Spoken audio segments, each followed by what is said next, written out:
Let's now talk about what's happening elsewhere. Russian Foreign Minister Sergei Lavrov has been traveling to various African countries, including Egypt, Congo, Ethiopia, and Uganda. Also, French President Emmanuel Macron is also visiting African nations. Cameroon, Benin is also on the list, and Guinea-Bissau. How important are these visits in the context of the war in Ukraine? And how does the EU also view Africa in these times? Joining us now is Thomas Sparrow with our partners Deutsche Welle. Thanks, Thomas, for joining us. So how is Russian Foreign Minister Lavrov's visit to several African countries being viewed elsewhere in Europe, and particularly in Germany, where you are?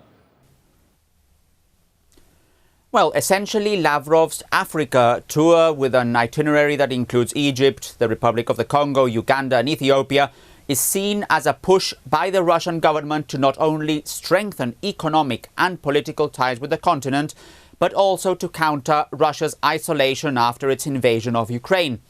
An isolation that is especially evident here in the European Union. The EU has imposed sanctions against Moscow and has condemned its actions time and time again.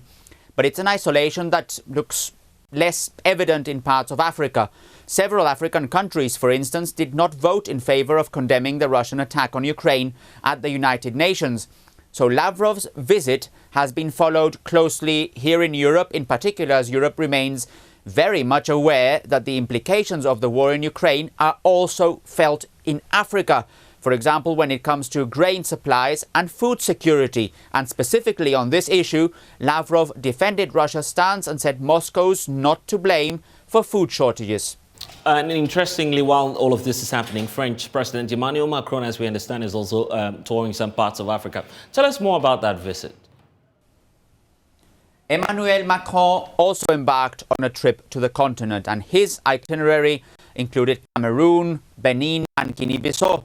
This is his first venture outside Europe of his new mandate, and the French president has been clear that he would like to renew France's relationship with Africa and make the continent a priority.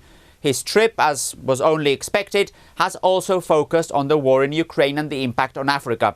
Food supply issues as African countries fear shortages, especially of grains. Macron has said there is a, quote, pre-existent food dependence for many countries, and as such, leaders should move from emergency to structural measures to deal with these issues. And in the face of all of this crisis, at least we're hearing of some good news. There's hope after a deal being brokered by Turkey and the United Nations, at least to allow for the exports of some grains. That's good news. And what more are we to expect from this deal? Well, this is very important indeed. Ukraine, after all, is one of the world's major grain producers, especially wheat, corn and barley. Countries around the world depended, more or less, on these exports, and as such, it has been a matter of great international concern that millions of tons of grain were stuck. This deal is the first major diplomatic breakthrough in the conflict, which is already in its 6th month.